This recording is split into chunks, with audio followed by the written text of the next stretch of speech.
Seigneur, que ta grâce, seule ta grâce. Nous voulons instaurer un état de droit. Et dans un état de droit, il y a une justice indépendante. Ce n'est pas à l'individu Félix Tshisekedi de commencer à faire justice.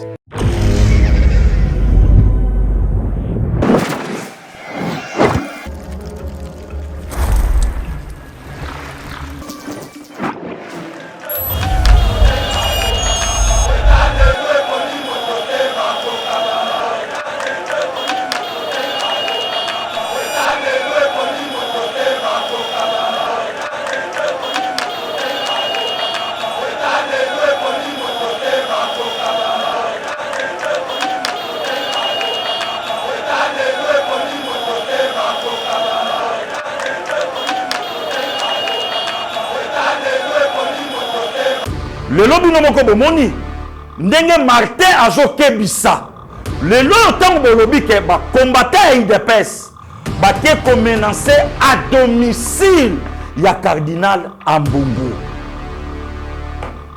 maloba yango wana to yango pa Shakindala to c'est la mot d'ordre te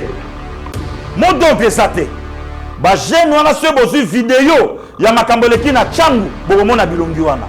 Et ce qui est curieux, ce qui est étonnant, na ba journaliste pro la muka basaki déjà place ndo ba yeba ke phénomène so salama. Seigneur, que ta grâce, seule ta grâce. Nous voulons instaurer un état de droit. Et dans un état de droit, il y a une justice indépendante. Ce n'est pas à l'individu Félix Tshisekedi de commencer à faire justice.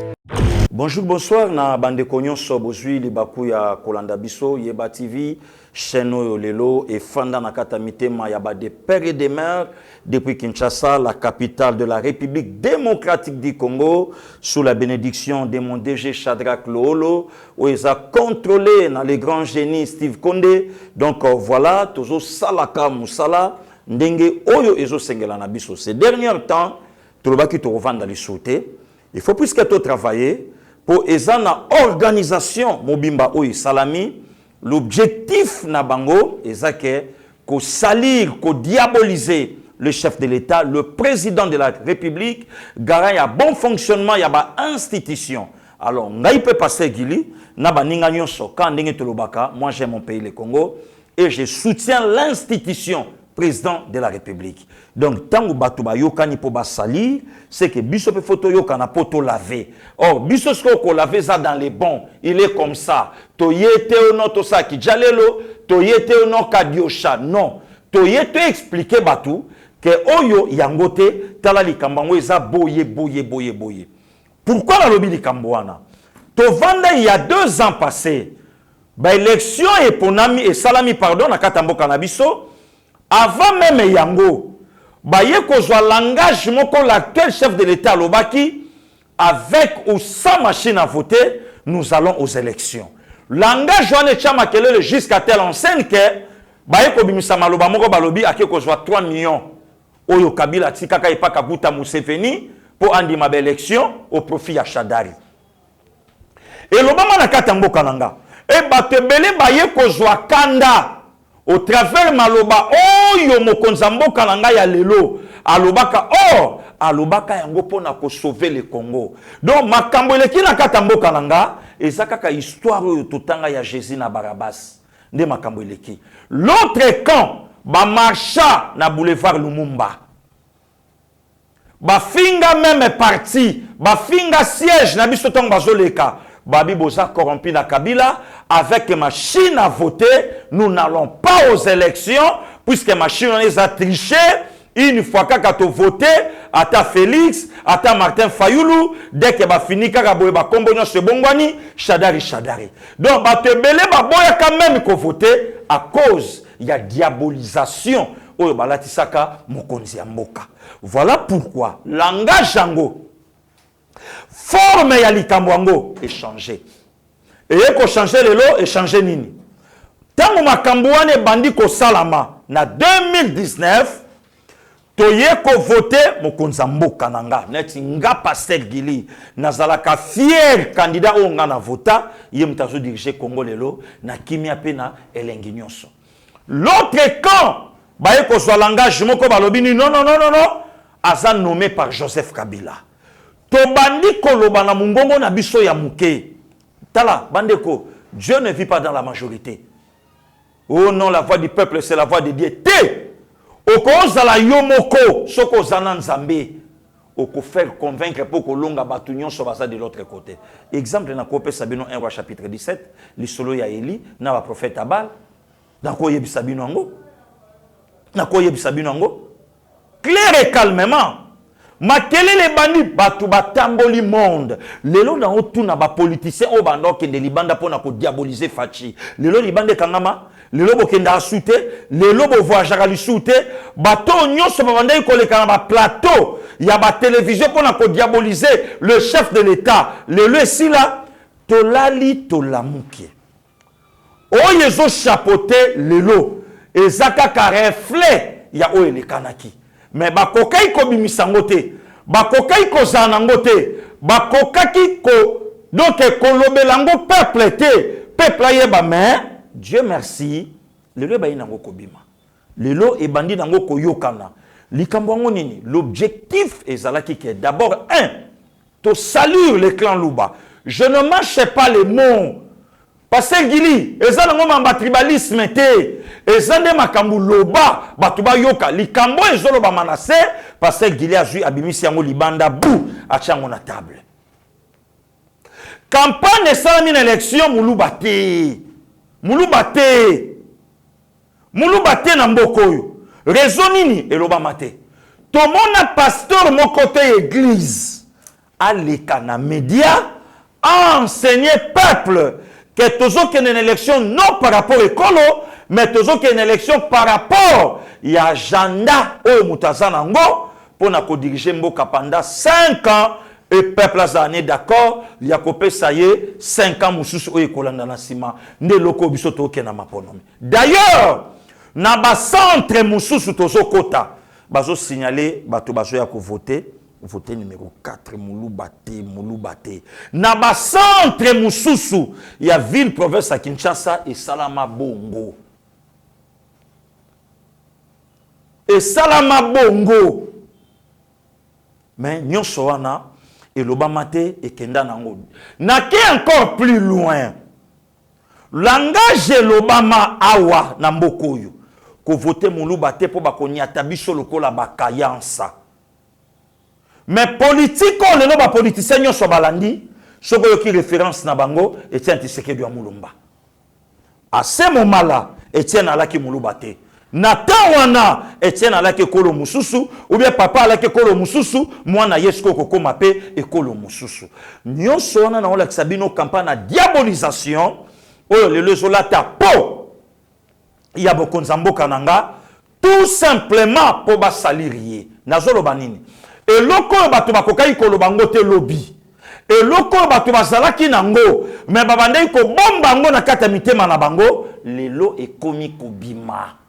Lelo ezolo ba madi tout haut. Lelo batuba o yoka yango ke ezabongo. Elo kwango. Yango lelo passé Giliaye po ameka a expliquer biso totala esika tokome. Bandeko, pouvoir est banni officiellement le 25 janvier. Jour à remise et reprise. Le 24, elle a eu jour à prestation de serment. Le 25, remise et reprise, qui salue mes bandas. Nanyo, d'abord mbala ya liboso. D'abord makambo nyoso salama. Nazo ningaka na mabino. Kandande bimi. C'est par l'abondance du cœur que la bouche a parlé. Prestation serment. Responsable église catholique Abina Koyate. L'élection salami crédible était. Mais si ya zolo baka Koyate. L'élection salami crédible était. Même yemoko mokonzamboka. Azo reconnaître que l'élection salami crédible était. Même à ta candidat na ye, même à ta candidat na bango, à reconnaître que d'ailleurs yekutunda loba que non, toi n'est même pas na l'élection. Yekutunda loba yango. Toi n'est même pas na l'élection. Pourquoi toi n'est na l'élection te? hier à l'Obac avec machine à voter, moi je ne serai jamais candidat président de la République. Les vidéos sont là.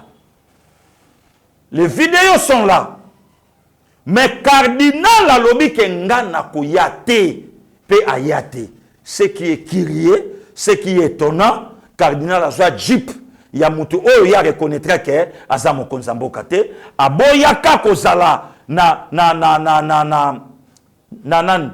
prestation ya serment na ye mais pona kozwa jeep a reconnaîtra que non c'est le chef de l'État qui m'a donné, c'est le chef de l'État qui m'a offert, c'est le chef de l'État nda pesinga cadeau ya jeep oyo ezaya kitoko wana yale na problème te wana kokai kozongi sa jeep te puisque l'élection de kaka mabe wana koka kozongi sango te wana zwaka à ce moment là l'élection de kana ki malamu l'élection de kana ki malamu nazo me mabiso na intro pour comprendre là où nous sommes arrivés. Yonde mutomo nango ya sika menga na otalisa yo ngai na otalisa yo cardinal aboyi koya na prestation ya serment ya mokonzi mboka le 24 janvier mais cardinal a invité le président de la République na cardinal le 5 octobre 2019 là maintenant mokonzi mboka yaka ozalapo et salanga moi poids na mboka bapaya bamona pe ke no bamona pe mokonza mboka nanga azalaki. Voyez maintenant la contradiction. Voyez maintenant la mauvaise foi. Voyez aussi la sorcellerie en outrance. Motema mabe oyo lelo et monani nango eza nango sur le kambu ya obombate. Parce qu'il arrive. Na linga ito solo là na mekana expliquer bisoto eba noir sur blanc vérité ya makambo yo place yango ebandi et sika otokomi place otozo kende pour te comprendre to yeba bande kotolali to lamuki mokonzi mboka nommé directeur à cabinet en attendant to c'est le gouvernement makambo salama babiloke belé dès que l'enseignement il y a programme il y a 100 jours critique et bandi na composition ya cabinet critique et bandi makambo ebele tolali tolamuki ba dui directeur ya cabinet na ba problème na justice c'est le C na continuer à kolobango à sala marche désordre au sommet de l'État patati patata makambo ebele eye kobima justice kanga directeur ya cabinet kaka ye mupe na monoko ya Bécholé. Je me pose la question. Au fait, Abbé Cholé, c'est un serviteur de Dieu. Abbé Cholé, c'est un tribal. Abbé Cholé, c'est un aîné. Abbé Cholé, c'est qui, au fait? Ngana na réponse, ngana tuni kaka. Bon, mais kabo ibisanga. Ba maître Makumbi bosa on a ba commentaire. Ba belle beloti mafungu bosa on a ba commentaire. Bon, mais kanon, bon expliquer nga puisque jusqu'à la preuve du contraire. Donc, ton azoye bate, rôle nini, oh, le lomupe, azolinga akotsa nakata. Ici ka oyo. Le kola moupe azolinga kote lo moko croyant que ebandi lelo na pouvoir ya mokonzi mboka Félix Antoine Tshisekedi Tshilombo nzoka le tout premier ministre de la République démocratique du Congo Emery Patrice alobaka yango pe na tewana ke ba évêque au lieu ba samele na makambo ya kopetre ba brebis bango bani ba samele na makambo ya politique bolanda Patrice Emery Lumumba na mo eloko muke wana na ochela bino boyoka déjà po bozwa ide botala esika ba évêque esika senko ba bandi aventure na bango potokoma lelo pe na ozongela bino. Monte une campagne organisée contre le gouvernement, contre la nation. Des évêques abandonnent leur mission d'évangélisation pour s'ingérer dans les affaires de l'État. Nous n'allons plus tolérer ça. Monte une campagne organisée contre le gouvernement, contre la nation. Des évêques abandonnent leur mission d'évangélisation pour s'ingérer dans les affaires de l'État. Nous n'allons plus tolérer ça. Merci Bande Konanga. Boyoki wana le tout premier ministre, le vieux Patrice Emery Lumumba. Boyoki déjà ndenge abandi déjà kwangele ba évêque na tawana pour comprendre boyeba que non ba vrai bazali souté. Hein? Donc ba vrai lelo que mutao sala musala mutao loba likambu na bolingo nyoso ezali souté. Or Au départ, il y a Nyonso. Le vrai problème, c'était quoi? Le vrai problème, j'assume ce que j'ai dit. Bah, évêque, entre autres, la Senko, bah, Zalaka d'accord, t'es un candidat. Oh, il y a commis président de la République, il est là. Pour preuve, le cardinal Ambongo Zala clair à Olobango na chaîne étrangère que c'est Martin Fayoulou qui avait remporté les élections. Et le lot c'est Botunié. Na quel type? Na base nini oyo yé? Azwaka courage. Ya koloba que c'était Martin Fayoulou, rien. Oh, tangu batuna kaye. Alobi c'est Abbé Cholé qui avait tout le résultat à main. Totuna Abbé Cholé. Abbé Cholé difficile. Il y a à répondre. Nous avons que 40% et nakata 40% c'était Fachi. Ba poser Abbé Cholé question sur le 40 000 phones. Oh, bah, soit qu'à placer Outa, bossa na ba vidéo na ba téléphone na bino, Abbé Cholé a bayota monoko difficile. Il y a qu'à répondre à quelques pays où il finance bango, où il finance bango na ba élection na katamboka na biso. Et boye ba qui y a rien pour rien.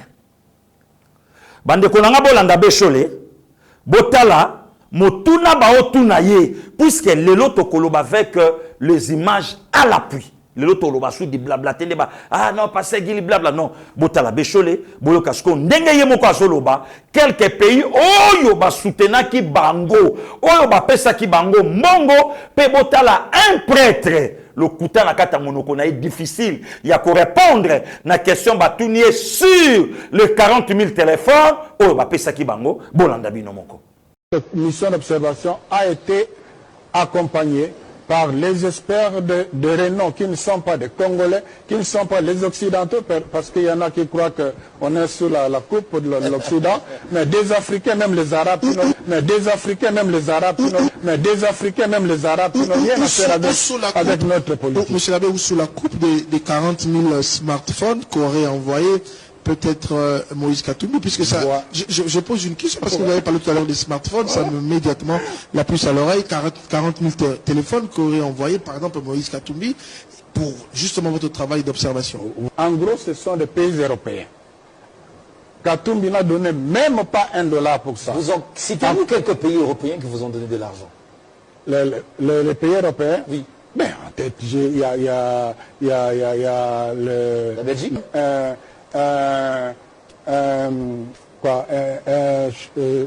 Comment là? Électronique? Oui, un call center. Les Pays-Bas, je crois, je parle de mémoire, il y a la Suisse qui a contribué. La Belgique? Il y a la Belgique aussi. Il y a la Suède. Il y a, en tout cas, je n'ai pas la liste en tête. Okay. Alors, voilà, donc Katumbi n'a rien à faire là-dedans. Monsieur l'abbé. Mais elle a fait ce travail en toute indépendance vis-à-vis des partis et plateformes politiques et n'a reçu aucun financement d'eux. La mission d'observation de la Senko avait déjà reçu au moins 43% des données transmises par ces observateurs situés dans les zones couvertes par la téléphonie mobile, ainsi que ceux qui se trouvaient dans les zones non couvertes, mais détenant des téléphones satellitaires,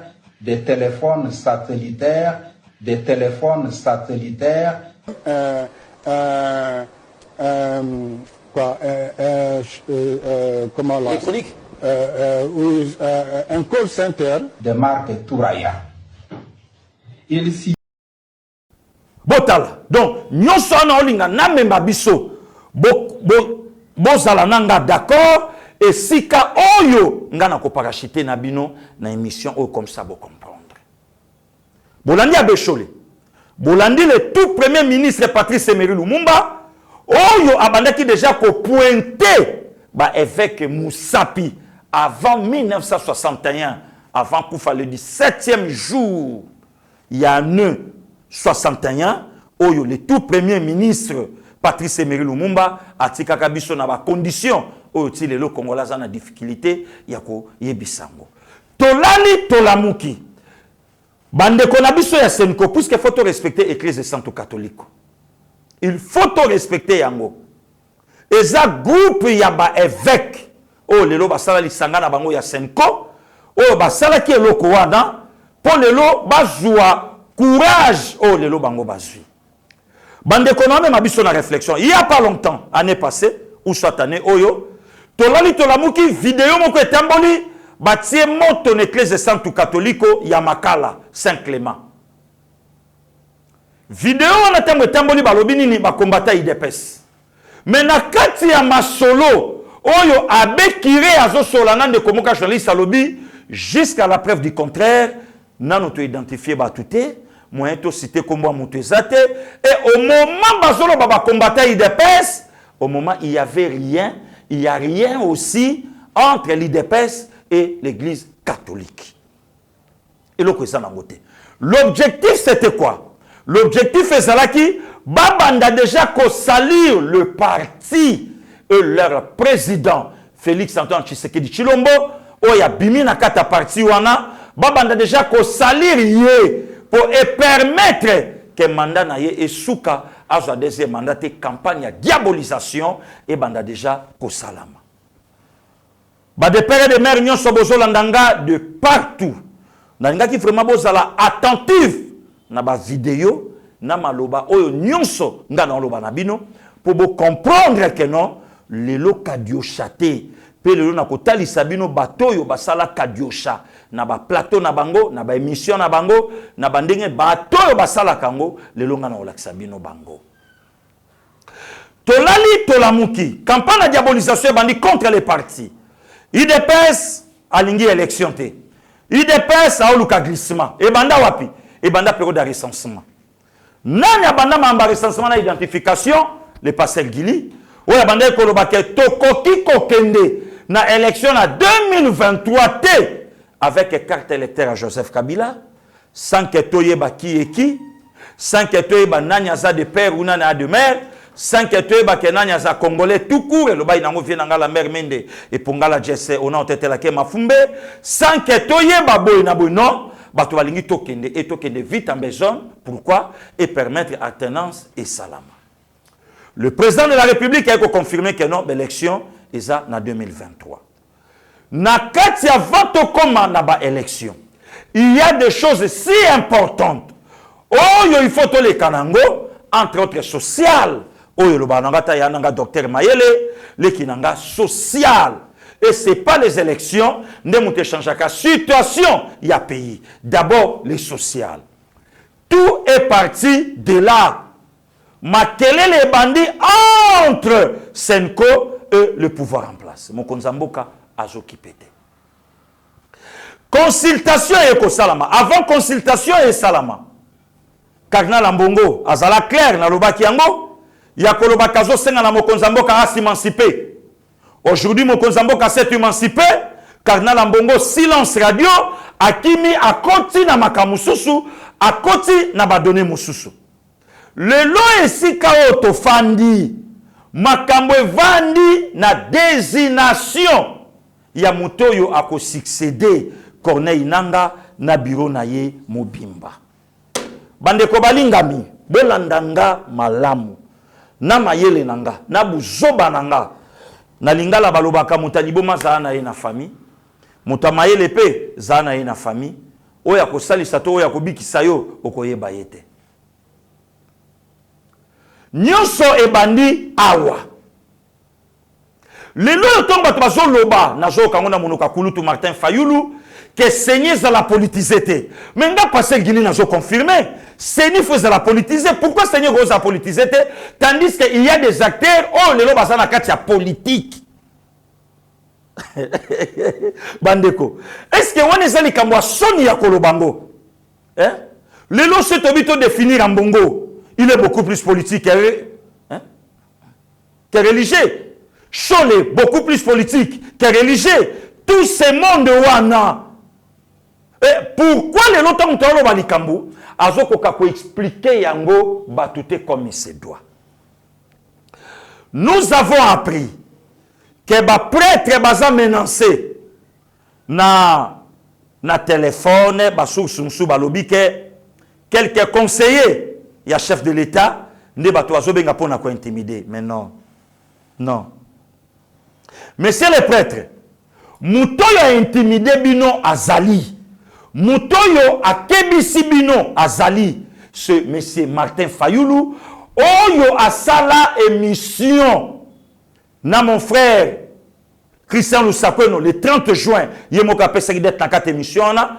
Oyo Christian Lusakweno a tournié. Soke salamindenge oyo lobité. Nini koya lobi attendez, vous allez voir. Vous allez voir quoi? Le lona loba ino loba na ba image. Le kinanga Mike, collègue nanga Musala, la kisa ba de père et de mère, vidéo wana. Oyo Martin Fayoulou azo kebisa ba confession religieuse, bon ngana zonga na simana de corticango. Mais dites-moi, pourquoi on veut à tout prix mettre ces gens au bureau de la CENI? Pourquoi on veut à tout prix que le président soit qui vienne de son groupe? Pourquoi? Pour tricher. On veut préparer la prochaine fraude dès à présent. Et nous nous disons non, ça ne passera pas. Et je l'ai dit le 30 juin. Ça ne passera pas. Ça ne passera pas. Ça veut dire vous allez faire quoi? Vous allez voir ce que nous allons faire. Aujourd'hui, vous dites que vous préparez les élections 2023, ouais. Mais ces élections seront de toute évidence, en tout cas au regard de ce que le président vient de promulguer, alors que les animateurs sont en train d'être choisis, seront organisés par cette CENI. Vous irez à ces élections? Non, vous savez ce qu'ils sont en train de faire? Ils sont en train de nous retarder, de discuter, et discutailler même, pour qu'à la fin, ils disent, voilà, on n'a pas le temps, on doit dérailler. OK? On doit dépasser les délais. Mais les délais, on ne peut pas dépasser parce que c'est constitutionnel. Vous pensez que nouvelle négociation il y aura et que cette CENI n'est pas la CENI qui va organiser, il y aura d'autres discussions pour un autre texte? C'est qu'il faut un texte consensuel. C'est ça qu'on demande. Et c'est pour cela que nous demandons aux confessions religieuses, et surtout aux catholiques et aux protestants, la CENCO et l'ECC, de n'envoyer personne, ni les présidents, ni les 4 autres membres tels que cette loi le dit. Et j'ai dit au peuple congolais d'être vigilant et de surveiller. Si l'Église catholique, si l'Église protestante, si ces 2 églises et les autres confessions religieuses, si toutes les confessions religieuses sont proches du peuple et entendent ce que le peuple dit, ils ne peuvent pas cautionner cette forfaiture. Ces coups d'État, comme l'avait dit le révérend Senga de l'ECC. On ne peut pas cautionner ces coups d'État. Mais la question qu'on doit se poser, pourquoi on veut tricher? Pourquoi on veut que ces hommes et ces femmes soient là? Pourquoi on ne veut pas la neutralité?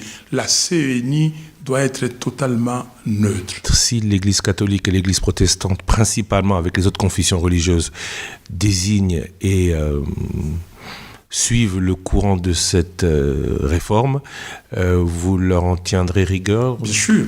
Nous disons non, parce qu'ils ont fait des déclarations. L'Église catholique vient de faire une déclaration récemment, comme l'ECC. Qu'est-ce qui a changé pour qu'eux changent, ou elles, les églises, qu'elles changent leur position? Pourquoi? Il n'y a pas 36 solutions que les parties prenantes se rencontrent, discutent et trouvent une solution. C'est pour cela que j'ai dit, la loi portant organisation et fonctionnement de la CENI doit être consensuelle. On doit retirer cette loi. Les partis doivent s'asseoir et dire qu'est-ce qu'il y a de bon dans la loi qui a été proposée votée au Parlement. Qu'est-ce qu'il y a de bon chez la Mouka? Qu'est-ce qu'il y a de bon chez les autres? C'est tel ou c'est tel autre. Et nous allons, et c'est pour le bonheur du peuple congolais. Je profite du micro du Top Congo pour vous dire que surveillez les religieux. Surveiller les religieux. Je vous le dis clairement, et les religieux m'entendent, je l'ai déjà discuté avec eux. Personne n'envoie un délégué à la CENI politisé. Personne. Surveillez tout le monde. Soyons prêts. Même avec cette affaire des Covid, nous gérons avec l'affaire des Covid. Surveillons ça pour qu'on aille de la... Le lobby no moko bomoni, ndenge Martin azokebisa. Le longtemps de lobby que ba combattant IDPS ba ke menacer à domicile ya cardinal Ambungu. Maloba yango wana maloba wana toyoki yango epa Jacques Ndala tozela mot d'ordre te mot d'ordre eza te bagene wana soki bozwi video ya makambo eleki na tyangu bokomona bilongi wana. Et ce qui est curieux, ce qui est étonnant, na ba journaliste pro la muka bazaki déjà place ando ba yeba ke phénomène ezo salama. Ba yeba ke de phénomène ezo salama. Donc ba journaliste ba tambola kina bango binomoko bomoni. Donc bomona ki yango ba tambola ki déjà na bango. Et le loyo bo yebi démarche, bo yebi revendication ya IDPS, ndenge IDPS asalaka ba marche na ye. Ndenge IDPS asalaka ba mouvement na ye wana isa IDPS te. Banda lelo ti lobby, ce n'est pas le combattant de l'IDPS oyo bakiti. Et ce qui est curieux, bako kitaba kende ba menacer et si kakana mbongo azovanda na tina nini na problème nini na likambu nini point d'interrogation. Et ngelo banini comme Denis Kadima Kazadi et di Kasai. Donc, batu nyonso lelo baza na kata IDPS. IDPS eza parti ya Bakasayen, IDPS eza parti ya Baluba, pour mutu azo sala émission oyo passé Gili azape Kasayen. Voilà la contradiction. Maintenant bokende bo sala boye et permettre to latisa yango na mutu ya IDPS. Bake kozwa même na ba vidéo. Ya paroisse moko na Nigeria, na paroisse moko na France, ba renverser babiloko na kati bake kozwa balakisi balobi botala makambo ba combattre IDPS basali. Mais église catholique akoka causer tonté na oye salamaka na profanation salamaka na 13e rue na Saint-Dominique. Église catholique akoka causer tonté na esika makila ya Rossi etanga. Église catholique, pas église, Senko, akoka cause tonté na mort ya Thérèse Kapangala, na 4 églises sainte catholique, akoka cause tonté. Oh, lelo ba komi cause ton, le kuta, ba keiti na mbujimai. Ya kokosa, Dieu merci. Monseigneur Bernard Emmanuel Kassanda a expliqué, ba donner l'obino. Nazo pekisa Kinshasa, Bazwa makambo esalama depuis mois d'avril, 4e mois, ba actualiser ngo lelo na 7e et 8e mois. C'est du mensonge. Ya nanga docteur Mayela beti nanga lisola lobi nanga bi leki. Makambo susu faut comprendre tango ezolobama. Il faut oyeba mo profanation ngabi ya na yebi. Abi ezanini. Eza lokwa nini batu musu bakendaka na basimetiaka bakitambo abuki croix ya moto alongoli ateki yango eza profanation. Eza profanation. Moto akoti la kata église sainte catholique tolandi abeshole bankambo nyonso balobi wana eza profanation. Mais banani basa yango bamiyibi na Kasai. Et depuis 4e mois, Abesholo sala point de presse. Abesholo ba pesa au compte rendite, mais ka expliquer makambo yo olobela ba pesa yangote. Et lelo tola la tola muka. Kaka nenge bo mesana ya kolobake toza na ba appel nyonso to garda yango, to enregistra yango, ya bateau yo babande ko menacer biso. Mais wani za cop na bino bandakala. Wani za cop na bino bobosani na rappeler bino. Kaka bino boya batuna bino boroba ke papete nsekedi wa mulumba atikela ka bino kombo premier ministre ka bino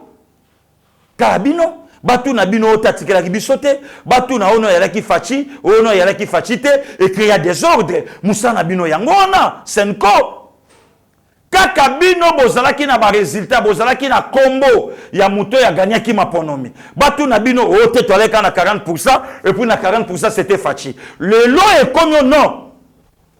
Tozalaki, en fait, tozana ba conversation nyonso, ya bateau bazo menacer biso, tout ça, boyna boye. Oh, c'est du blabla, c'est du mensonge. Bo brandir yango, muto azaka na ba preuve alobaka te, a brandisaka yango yango mo. Abrandissa mbala moko, voilà des preuves. Le lobozo tia munoko, le lobozo lobaboe, voilà des preuves. Et tola muka, des journalistes pro Katumbi. Pour le sanangwal kambako bombate, leki yo Peter Chani, leki ambi eza pasi na kupakola.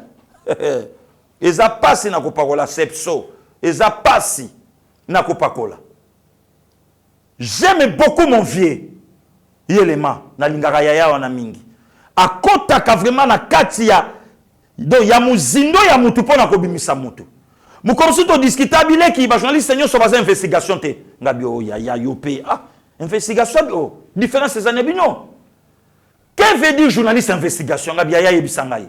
Abi journaliste investigation avant le balikambu fo akita na source na yango akende a vérifier ayeba ke likambo na loba avec des sources sûres ya makambo na lobi.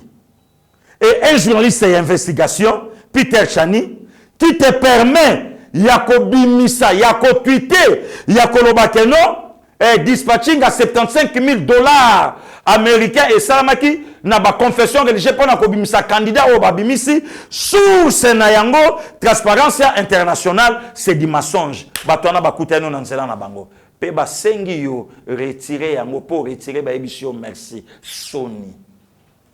Moi, je crois que le bali shooté. Clique inabino yango bobimisaka 100 unités. 100 unités à crédit comme 2500. Clique inayo kaka yo Peter Chani. Oyaka la plateau télévision na savon les coques et mati. Mais okoka ko expliquer batouté pourquoi ils ont matalelo par rapport ya régime autosanango économie na biso ils ont focalisé place moko musalo ya yo batwazelela yo le ba journaliste à côté tola muka audio moko circulé soit disant conseiller moka chef de l'état azotine de la journaliste moko audio ke oyeba ke bako kanga yo après Jacques Ndala toyebi cop. Nalala rana fétiche yelema. Alors bileki yangote. Journaliste on a kosa pe bes na ye. Journaliste on a pas koluka succès na ye. Ke na liro na oke nango makambo nga na oloba lobi pe justice ko récupérer ngai. Alors tika to betelo ko mo na groupe na biso. Pourtant, et discriminer pouvoir à chef de l'État qui est à l'influence au bas conseiller, au bas zoswa, bazo menasaka, bas journaliste hors le kuta. Hors le kuta. Une forte campagne de diabolisation contre la personne du chef de l'État. Et banani le ba osale le kwango, bato ensemble. Je sais ce que j'ai dit. Nazoya. Je sais ce que j'ai dit. Bato ensemble. Et moi je croyais que lelo ensemble oh lelo ça na kata union sacrée azwa courage ya kolobake fachi na aider na ngayo nelo te puisque batu fo ba yebake loko wana lelo to comme na moment koloba en vérité tangu fachi azolobake je vais déboulonner le système dictatorial dans mon pays ensemble azana la muka puisque faut to loba na sko ba vérité totale. Il dépêche à comment qu'il soufflé. Il fallait Moïse Katumbi ya tout ça. Moïse Katumbi a kokai koya ndengeni babengana kiye. C'est Kabila qui dirige. Fachi placebo, Fachi marionnette, Fachi patin. Ce que Kabila mtabengana ki Katumbi na mboko yo. Donc Kabila pe kam taloba gine Fachi songi sayaya. Pour sa cop na biso. Donc pour sa cop na biso zongi sayi. Donc comme c'est ça blague na biso to sala. Donc, il y a une ngwana. Tant que Fatia Zoloba, je vais déboulonner le système dictatorial. Même Kabila n'a jamais définition en Komboana. Et Fatia a fait ça seul.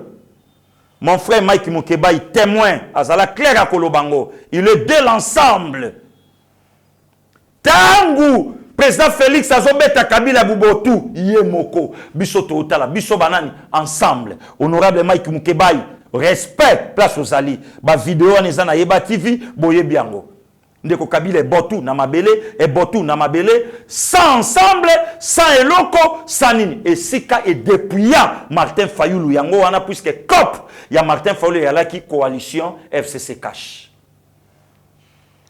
Et aujourd'hui, consultation salami, gouvernement ya union sacrée et bimi oyo ML Sazana Kati, oyo ensemble Sazana Kati, oyo IDP Sazana Kati, oyo bilan eza partagé. Mais bolanda Olivier Kamitatu. Bolanda Olivier Kamitatu, bolanda Kulutu Francis Kalombo, bota la contradiction ya batu ya ensemble. Et si ka otosali, bilan ya 3 ans, ya gouvernement oyo eza photo kabolango.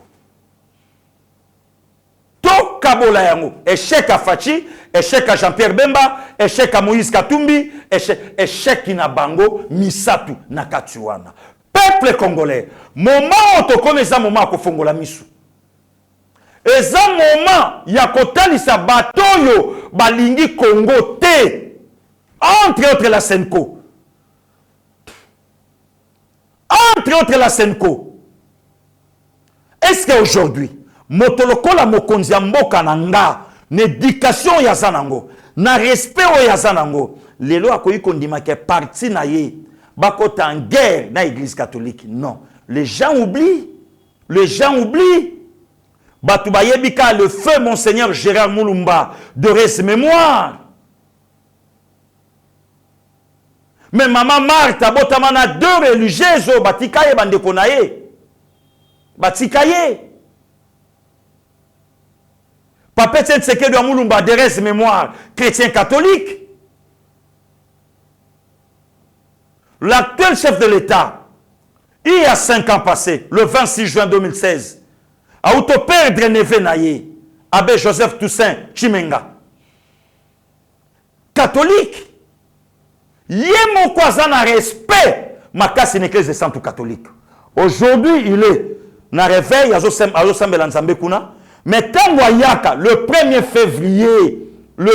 février 2019, dans Notre-Dame, bomona mokonzambo kandenge a fukami azobondela nzambe. C'est pas par complaisance. Donc zomona ke mutazo sambela a che foi na ye Angers. Et lelo mutoyo Senko azoluka beta ba arme non conventionnelle nde yewana. Mutoyo akondima même parti na ye ekota en guerre. De l'actuel chef de l'État, soyons quand même sérieux. Soyons sérieux. Basali Nzambe soki bino moko bo yokanite. À quoi bon bolingaka fumée blanche et bimana Genève? À quoi bon? Soki fallait to passer par consensus. Mais pourquoi bolingaka to kende na Genève? Pourquoi? Pourquoi bolingaka to kende na Genève? Or fallait qu'on bimisa candidat commun de l'opposition par consensus. Awa. Pourquoi fallait to ça l'Afrique du Sud? Et pourquoi États-Unis et enfin Genève? Non. Voilà encore la mauvaise foi. Motema mabe o lelo bobandi ko bimisa bato ya Nzambe. Soki biso moko bato ya Nzambe. Bozo ko ka trouver compromis. Mais à combien plus forte raison? À combien plus forte raison? Bozo luka lelo solution na mutu ya fachi na 80 millions d'habitants. Bino moko. Na nombre ya muke bozanango. Bozoko kako bimisa vérité te kimiate katina bino. Voilà. À l'enfin, tozana soni lelo ya koyoka na maloba ya mosali ya Nzambe ko kende ko bimisa boluke la biso muluba mususu. Oh! Nzambe limbisa mboka nanga. Nzambe limbisa basali ya mboka nanga. Donc lelo ko za mulube za ko za mutai depes. Mais Nzamba confondre lelo Senko muluba bimina église kimbangiste. Lelo muluba. Est-ce que besoin zekolo a mutu? Ou bien besoin za mutu à répondre na ba critérium. Tozo kamwa lelo a bécholé. Au pesi ba critérium ya mutu ya ko diriger. Seni. Mais non. Ba courage yo sengiwana. Engelo banini. Ataso eza bongo te zana courage a koloba ke za bongo te. Eza bongo. Non, c'est la mauvaise foi. Peuple congolais, merci. Mais pas c'est ça que le lot, batu bazoko kako comprendre te. Côté la monde ya ba journaliste, tala. Ndeko journaliste ya mwasi. Oh loba ke n'époque ya Kabila to salaka boyete, mais bo salaka boyete po yo banda ko lobate. lelo bokombo pokomi koloba soko yebi anglais te hein soko yebi anglais te ya kotanga anglais boye o comprendre que anglais lobi nini Marie Cécile Okito azali so lobi na benga ye na ko benga ye ako expliquer anglais bien au lieu que oloba makambo eza na kati ya documenté yo o expliquer yango tandis que ozana difficulté ya comprendre anglais o ekomami na kati Okito otangisa yango très bien MC otangisa yo po oyeba ke ba donner on lelo tozoloba yango te lelo nga nazo tuna Senko makelele bochaka ya 27 millions ya 500 jeep botengelanga député nini oyo toyoki kombo a renoncer aboya ko sa jeep makelele jeep esila lelo makelele jeep eloba maralisute mais bo pesa biso chiffre ebima 27 millions 500 mbokezana na nzala Félix Antoine Tshisekedi Chilombo alukia corrompre 500 députés lelo boyebisanga député ni na renoncer nango makelele jeep esuka wapi lelo lisole betamate mais eloko nga na yebi kanda ya bino ezake pona plus de 200 écoles fictives et sika oyo bobande kozwela mbongo parfois kanda ezawana ya mibale kanda pe koza pona coopération est kufi coopération est kufi ya misatu pe koza la pona ba fausse carte visa oyo bobande kozwela balare na bino Yamisa tu peux cause la pona ba double ou bien triple salaire le kufi kanda le lo maman pas koyo ka kanda ya justice pour nanine exonération et bomeli ekop le lo yo ba frère académique à lokuta et kufi vrai problème de yango wana ndesike boti ba kanda ndesike boti le ba problème ebele problème est dans côté na ko désigner non ba sango boza la claire ko yebisa biso ke candidat na biso ou rien vrai problème na binonde yango pona nini mbongo ya bato bozwa ya ba Soros mbongo ya bato bozwa parti vidéo yango na konda laxibino o ya besho la zotanga ba pays o ye soutenir Sony ba pays o ye pesaki bango bambongo vraiment merci Nsambe na likolo abatela. Mais na kosi c'est mission te. Le lobota la quand même ba valeur. Il y a 100 jours, il y a gouvernement warrior. Pasteur Gili Steve Konde de comité ya. Botala ce qui a été na biloko tokoki tolobela. Ba enseignant ba NI oyo ba futa mate, ba joie salaire te ministre Tony Mwabaye bango wana bake na retraite na ba indemnité de sortie na bango nde esika oyo Pasteur Gili à clore émission na ye botala ce qui a été avec le ministre Tony Mwaba na ba enseignant botala oyo Steve Konda ola Sabino tala qualité ya papa molakis tande papa Gumbami tala ba maman fatigué parce que papa ya boye azwaka salaire te afuta makate il fallait gouvernement ya ba warrior et ya pour indemniser ba NI ba kende pe ba nouvelle récrit ba quota pe salaire et comme akobima comme il se doit. Bravo na gouvernement, bravo na l'excellence Tony Mwaba, bravo na excellence Nicolas Kazadi, le financier Moussala Oyo Salama, bravo aujourd'hui na ba Didier Boudimbu, ya hydrocarbure, bravo na ba Gilo Ndomboyo, bravo lelo na ba mama Giselle Ndaya, ba mami Rose Mutombo, ya justice, bravo pe kimia na mabota na bino, ya ba de père et de mère, toko lembate ko bunda po na mboko yo, toko bunda nango tina suka.